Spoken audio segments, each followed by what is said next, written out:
Well, the Catholic Church continues to wash its dirty laundry in public, but they just can't seem to get those semen stains out, can they? Now, the Pope is in the spotlight for his own role as architect of the cover-up and therefore as facilitator of countless additional child rapes that could have been prevented if he and his church hadn't been solely concerned about their own reputation. A reputation that now couldn't be any lower if Satan himself were to step onto the balcony in St. Peter's Square to conduct Easter Mass with a choir boy on the end of his penis. I've often thought that if Satan were a Christian, he would be a Catholic, so it came as no surprise to be told last week that Satan is in fact ensconced in the Catholic Church, is working directly out of the Vatican, controlling operations from a big old captain's chair. OK, I made that last bit up, but only because it's the image that always comes to mind whenever I think of the Catholic Church. And the Church's chief exorcist, yes, such a post really does exist. I don't know if it's higher or lower than, say, a wizard, but it's pretty high up in the mumbo-jumbo department. And he says that Satan is living in the Vatican. Well, I don't think much of his choice of company, but if Satan really is a Catholic, well, it might help to explain some of the events of the last 2,000 years. Before the Reformation, about 500 years ago, all Christians in Europe were Catholics, until the Church became just too corrupt and debauched, even for Christianity to stomach. But it is the original Church of Christ who said, "Upon this rock I will build my church," referring, of course, to St. Peter, the first pope, whose nickname, apparently, was Rock. Unfortunately, human nature being what it is, the moment the church was established, it became a political organisation, which meant that the consolidation of power and influence quickly became much more important than the message. Message? What message? Oh, that message, of course, yeah. And inevitably this led to bickering about status and who got to wear the big ring and the fancy hat, you know, the really important stuff, until before long, rival popes were facing each other with massed armies on the battlefield, in the name of Christ, naturally.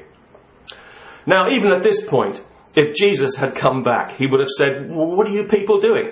I haven't been gone 5 minutes and already you're hacking each other to pieces like a bunch of savages. You've missed the point so completely," he'd say, wouldn't he? "You're so far wide of the mark here. This is way beyond embarrassing," he'd say. "I feel as if I'm talking to chimpanzees," he'd say. No offence, by the way, to any chimps who may be watching. And this is early days, don't forget. Jesus wouldn't yet know anything about all the other horrors that were about to be enacted in his name in the coming years. The Crusades, the Inquisition. He wouldn't know about the systematic suppression of knowledge and free thought that would characterise his church for the next 2,000 years. He wouldn't know about the conquest of the New World, where the sacred cross of Jesus slashed and burned its way through entire populations in a way that modern jihadis can only dream about, imposing itself with unparalleled cruelty on civilizations half a world away that even today still don't quite know what hit them. This is a church that claims credit for keeping civilization alive during the Dark Ages, but the truth is that clergy were the only people who knew how to read and write, and they made damn sure it stayed that way for hundreds of years. When the printing press was finally invented in Europe, 700 years after the Chinese invented it, the church condemned it as a work of the devil. Takes one to know one, I guess.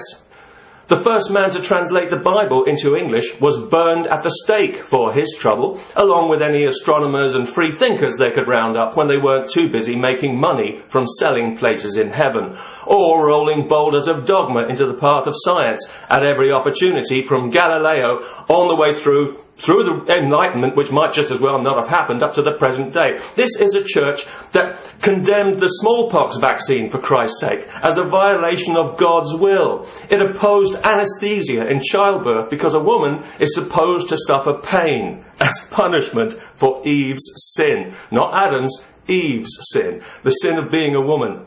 It's one of the two main sins in the entire Christian faith. The other one being, anybody? Yes, of course, the Jews killing Jesus, which might explain why the minds of the righteous are so often filled with wicked women and evil Jews. You know, if the Jews really did kill Jesus, they didn't do a very good job, because apparently he's still alive. Where's Mossad when you need them? You know, if Jesus ever comes back, Mossad might as well bump him off, because the Jews have already taken the blame for killing him. They might as well get the value. About 70 years ago, they took the blame 6 million times as a direct result of the Catholic Church's rabid anti-Semitic teachings. Europe is often referred to as a Judeo-Christian culture, but historically it's always been more of a Jew-hating Christian culture, thanks entirely to the Catholic Church.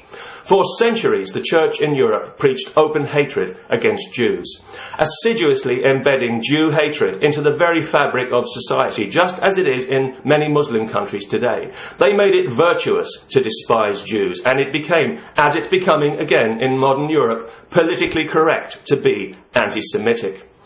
And this was no lapse of judgment or some flash of insanity by some crazy pope. This was centuries of institutionalised and deliberately focused hatred. When popes still had executive power, one after another they passed laws to victimise and humiliate Jews and steal their property. Jews weren't allowed to hold public office or to mix on equal terms with Christians. They were obliged to wear yellow hats and scarves in some cases to identify themselves. Ring any bells? They were restricted to certain occupations and certain locations, and thanks to the blood libel recently resurrected so tastefully by the Swedish press, they were massacred on a regular basis by the faithful, pious and righteous Christians with the Church's approval. So when Hitler came along, it was easy for him to pick on Jews because the Catholic Church had already made them such an easy target by consistently fingering them as hated Christ killers. Hitler knew he'd have a lot of support because he knew that generations of Catholic children had been taught by their religion to hate Jews, just as many Muslim children are today. How could they not be influenced? How could society not be poisoned? And Hitler, by the way, was a Catholic, not an atheist as people often claim. He was baptised a Catholic and he was never excommunicated for his crimes. No Nazis were ever excommunicated by the Catholic Church, although every communist on the planet was.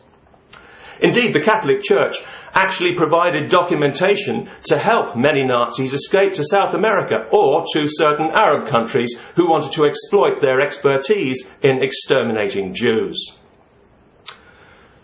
If you believe in Satan, and if you believe that Satan is responsible for all the evil in this world, then the Catholic Church is surely his most fiendishly brilliant creation. Because when you look at its record, it's hard to imagine how the Catholic Church could have had a more negative influence on human history than it has. And even harder not to conclude that any other organisation with its track record would be legislated out of existence as an enemy of humanity. If the Catholic Church hadn't so consistently and virulently condemned the Jews for killing Jesus, there would have been no Holocaust. There would have been no reason for anyone to think about picking on Jews. And that means today there might be no Jewish state and no Middle East conflict. That's quite a lot to have on your conscience, isn't it? How fortunate for the Catholic Church that it doesn't possess a conscience. But at least it gives ordinary Catholics an opportunity to feel guilty about something real for a change, if they feel so inclined, and to reflect on the reality that the Jews didn't kill Jesus at all. The Catholic Church killed Jesus and has spent the last 2,000 years dragging his entrails through the dirt. And if he came back tomorrow, he'd be the first to say so. You know it's true. We all do. Pax vobiscum and all that jazz.